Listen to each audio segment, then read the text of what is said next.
That is for keeping me in the dark. And that is for making me a master thief. And that is for ruining our second third anniversary. She's one of Hollywood's biggest stars, with any number of memorable film credits to her name.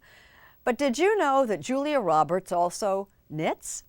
And she almost never drops a stitch.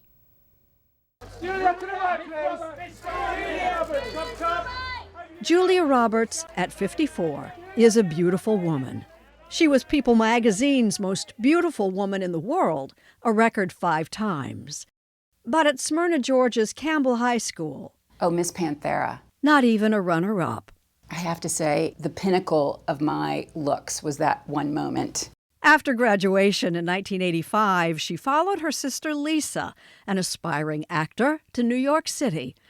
Their older brother, Eric Roberts, was already established. But acting wasn't her plan. She sold running shoes. I was a quick lacer. I was really good at lacing. And yet, what happened? Well, I was walking down the street. This is the truth. This story begins with, I was walking down the street with my brother and his then girlfriend and passed someone that they knew, and that person was a talent agent. Daisy! No more selling shoes. Think we might get that pizza served while it's still hot? I think maybe.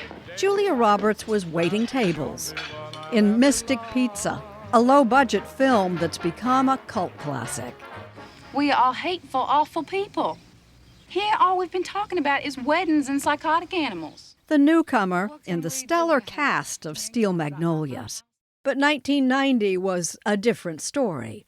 An unlikely story made Julia Roberts, who's never had an acting class, a star. You got the part of the drug-addicted prostitute who has a relationship with a very rich man. And the end of the movie was him stopping the car, opening the passenger door, basically pushing her out into the street and driving away. Good on you for getting that part. Thank you. Yeah.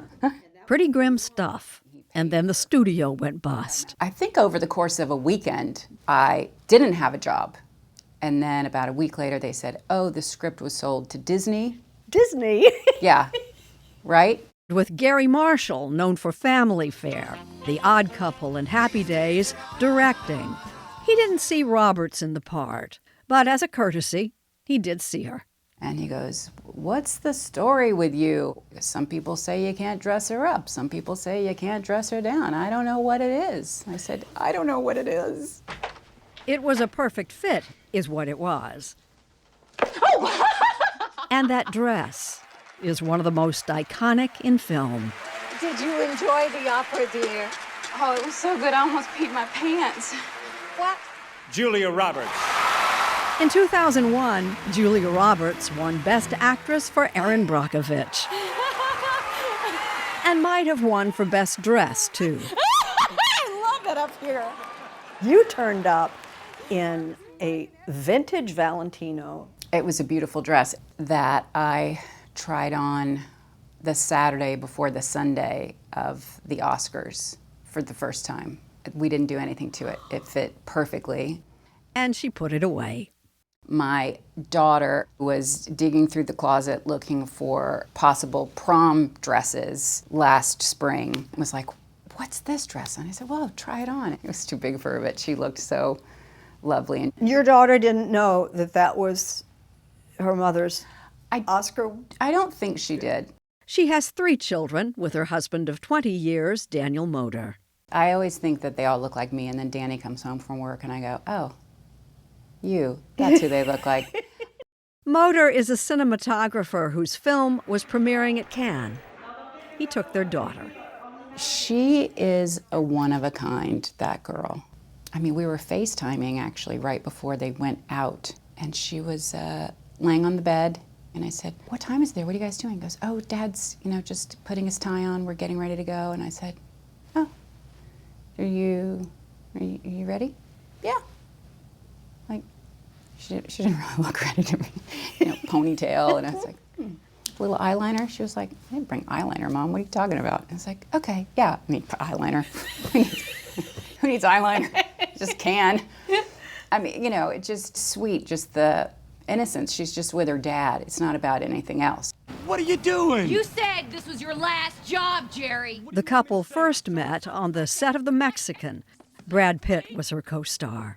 I was watching knowing that you might at that time been crushing on one of the guys behind the camera. Yeah. I think he and Brad were crushing on each other. I felt like I was constantly interrupting their conversations because they would sit there and they would be talking about music and I'd be like, oh, I like that song. Today, she says her career and family are both important, but not equally so. It's just never consumed me, being an actor. It is my dream come true, but it is not my only dream come true. What are the other dreams? The life that I've built with my husband, the life that we've built with our children, and that's the best stuff, to come home at the end of the day triumphantly to them. Excuse me, ma'am, I need to sit somewhere else. I'm sorry, it's a full flight. We used to be married. The worst 19 years of my life. We were only married for 5. For the first time in 20 years, she's starring in a romantic comedy, out next week. Reunited with longtime friend George Clooney, Ticket to Paradise was shot on location in Australia. It was the longest she'd ever been away from her family. 62 days. I wrote a lot of letters. You could probably have sent emails pretty quickly. Yeah, but that's kind of boring, and you don't get the cool stamps, and it's something Danny and I have always done. The first letter he ever wrote me, which was 7 pages long, I still have it tucked away. One day I'll show it to Hazel and say, that's what you're looking for. An avid knitter on the set during downtime, as you can see here. Adept in domestic arts, Roberts learned how to knit on a movie set 30 years ago. We call it our lonely meters. How lonely were you last night? I'm like, pull out like this much knitting. Look how lonely I was. And yeah, I've been knitting ever since. I brought my knitting. I cannot wait to see this. To call it my knitting is a stretch. Ooh, you've got a little tight stitch here. Wow, Jane Pauley, tight knitter. That's how people are going to talk about you now. Do you know what a tight knitter Jane Pauley is? You describe yourself as a homemaker. When I'm not working, that is my full-time job. And it isn't, you know, rainbows and kittens every day, but it does bring me a lot of joy. And you do breakfast before school. I love breakfast. It's my favorite meal. My younger boy, Henry, he's my breakfast partner. Am I right in thinking that Jane Pauley might be standing in the way of you and getting home to your family? Yeah. Because you've got to get home, I presume, for breakfast in the morning for Henry.